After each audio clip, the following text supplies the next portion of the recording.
আজ তোমাদের সাথে নতুন আলু দিয়ে দুর্দান্ত সুস্বাদু একটি মাছের ঝোলের রেসিপি শেয়ার করব। একবার যদি তোমরা এইভাবে মাছের ঝোল বানাও, পরবর্তীকালে আর কোনোভাবে রান্না করতে ইচ্ছা করবে না, এতটাই সুস্বাদু হয় এই রান্না। তোমরা আমার সাথে থাকো আর দেখতে থাকো। ভিডিওতে নতুন এসে থাকলে তাহলে চ্যানেলটিকে সাবস্ক্রাইব করে রাখার অনুরোধ রইল। চলো বন্ধুরা, শুরু করে দিই। একটা কড়াই গরম করতে দিয়ে দিয়েছি, সর্ষের তেল 2 টেবিল স্পুন দিয়ে দিয়েছি।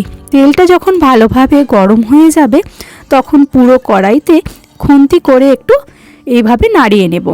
এরপর আমি এখানে নুন হলুদ মাখিয়ে রাখা মাছের পিসগুলো দিয়ে দিচ্ছি। আমি এখানে পেটির পিস ইউজ করছি।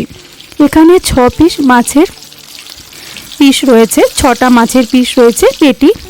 তো তোমরা খান দিয়েও কিন্তু করতে পারো বা অন্য কোনো পিস দিয়েও বানাতে পারো। আমি এখানে রুই মাছের পিস নিয়েছি, চাইলে তোমরা যে কোনো মাছের পিস দিয়ে এটা বানাতে পারো।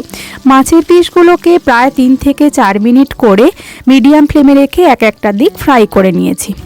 দেখতেই পাচ্ছ মাছের পিসগুলো কিন্তু ফ্রাই হয়ে গেছে। অল্প একটু নুন হলুদ মাখিয়ে মাছগুলোকে ভেজে নিতে হবে। এবার এদিকে 9 থেকে 10 পিস নতুন আলু রয়েছে, অল্প একটু জল দিয়ে প্রেসার কুকারে 2টো হুইসেল আমি দিয়ে নেব। 2টো হুইসেল হয়ে গেলে আমি কিন্তু গ্যাসের ফ্লেম অফ করে ওটাকে ঠান্ডা হতে দেব। ঠান্ডা হয়ে গেলে আমি তোমাদের খুলে দেখাচ্ছি আলুগুলো কিন্তু সিদ্ধ হয়ে গেছে। আর আলুগুলো কিন্তু খোসা সমেতই থাকতে হবে। আমি সব মাছগুলো ওদিকে ভেজে নিয়েছিলাম। এরপর ওই বেঁচে থাকা একই তেলে আমি 1 টিস্পুন গোটা জিরে দিয়ে দিলাম। ফ্লেমটাকে এখন লোতে আমি করে রেখেছি। এবার ওই আলুগুলোর খোসাগুলো অল্প অল্প করে ছাড়িয়ে নিতে হবে। নতুন আলু যেহেতু, আমি কিন্তু পুরো খোসা ছাড়াবো না, অল্প অল্প করে খোসা কিন্তু রেখে দিতে হবে। তাহলে এই মাছের ঝোলের টেস্টটা আরও অনেক বেশি ভালো হবে।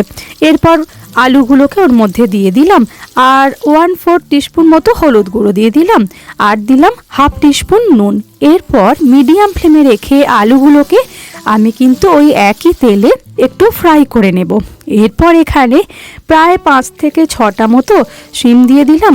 শিমগুলোকে আমি ধারগুলো একটু ছাড়িয়ে নিয়েছি, দেখতেই পাচ্ছ ভালো করে ধুয়ে পরিষ্কার করে নিয়েছিলাম।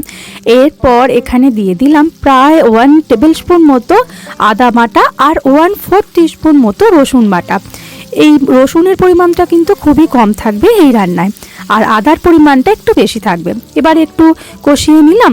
তারপর আমি এখানে বড় সাইজের একটা দিয়ে দিয়েছি টমেটো, একদম সরু করে কেটে নিয়েছিলাম। আরও 3 মিনিট মতো মিডিয়াম ফ্লেমে রেখে কষাতে হবে। তারপর এখানে আমি দিয়ে দিয়েছি 1/2 টিস্পুন ধনের গুঁড়ো আর 1/4 টিস্পুন দিয়ে দিয়েছি জিরের গুঁড়ো। এখানে কিন্তু জিরে গুঁড়োটা একদমই কম থাকবে, ধনে গুঁড়োটা একটু বেশি থাকবে। এরপর এখানে মটরশুঁটি দিয়ে দিলাম প্রায় 1/2 কাপ মতো। দেওয়া হয়ে গেলে নাড়িয়ে চাড়িয়ে নিয়ে একটা লিড চাপা দিয়ে 3 মিনিট লো ফ্লেমে রেখে আমি রান্না করব। 3 মিনিট পর ফিরে এসে তোমাদের দেখাচ্ছি। ঢাকনা খুলে দেখো সব কিছুই কিন্তু মোটামুটি সিদ্ধ হয়ে গেছে। এরপর দেওয়ার পালা হলো ঝাল। তার জন্য আমি 2টো কাঁচা লঙ্কা আর 2টো পাকা লঙ্কা দিলাম, তবে আমি গোটা গোটা দিয়েছি, চাইলে তোমরা চিড়েও দিতে পারো। গরম জল এখানে দিয়ে দিলাম ঝোল করার মতো। আমি এখানে 1 কফি মাগ জল দিয়েছি আর 1 টিস্পুন নুন দিয়ে ফুটিয়ে নিয়েছি ঝোলটাকে। তারপর ভালো করে ফুটে উঠলে মাছের পিসগুলো দিয়ে আরও 2 মিনিট ফুটিয়ে নিয়ে গ্যাসের ফ্লেমটা আমি বন্ধ করে দিয়ে উপর থেকে ধনেপাতা কুচি ছড়িয়ে দিয়েছি। দেখতেই পাচ্ছ কতটা কালারফুল হয়েছে আর এতটাই সুন্দর কিন্তু খেতে হয়। অবশ্যই তোমরা নতুন আলু এখন বাজারে আছে, বানিয়ে ফেলো ঝটপট। আজকে রান্না কেমন লাগলো, ভালো লাগলে অবশ্যই চ্যানেলটিকে সাবস্ক্রাইব করতে ভুলো না। প্রচুর লাইক শেয়ার তো করতেই হবে। ভালো থেকো, সুস্থ।